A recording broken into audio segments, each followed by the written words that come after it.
Hello everyone. पिछले session में हमने बात की थी कॉन्टिन्यूअस टेंस की और हमने पास्ट और प्रेजेंट दोनों टेंसेस की बात की थी।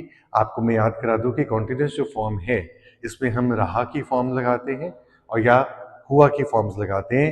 है के साथ अगर आप लगाते हैं इसको तो ये प्रेजेंट कॉन्टिन्यूअस है, था के साथ लगाते हैं आप इसको तो ये पास्ट कॉन्टिन्यूअस है।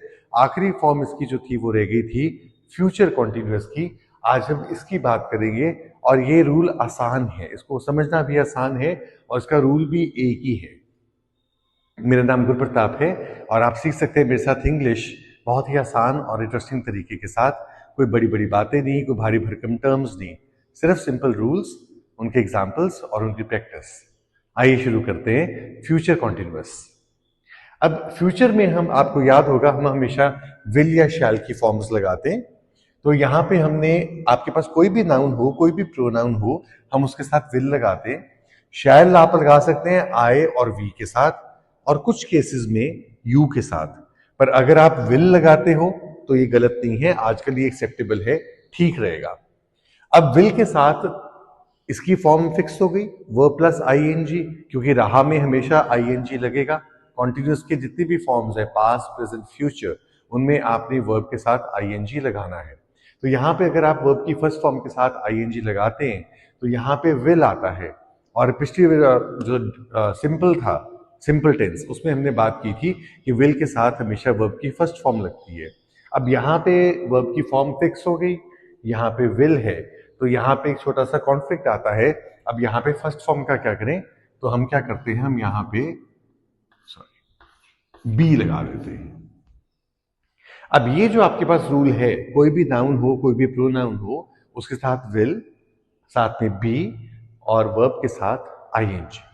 अब ये फ्यूचर कॉन्टिन्यूअस का एक सिंपल सीधा रूल है कि आपके पास अगर रहा, होऊंगा की फॉर्म है तो ये रूल आप अप्लाई करेंगे। इसमें आपने कोई चेंजेस नहीं करने, जो भी इंफॉर्मेशन बात की है वो इसके पीछे लगेगी। बेसिक रूल आपका यही रहेगा कि नाउन प्रोनाउन विल, बी और वर्ब के साथ आईएनजी। अब इसके examples, I will be going to Delhi next week, I will be meeting you soon, they will be living soon. अब ये रूल सेम है, सिर्फ ये चेंज हो रहे हैं। अब ये भी इंपॉर्टेंट है कि आप ये भी जानिए कि ये जो रूल है कॉन्टिन्यूअस का, ये सिंपल या इनडेफिनेट फ्यूचर से अलग कैसे है। मैं आपको इसके एग्जांपल बताता हूं ताकि आपको डिफरेंस क्लियर हो जाए, कंफ्यूजन कोई ना हो।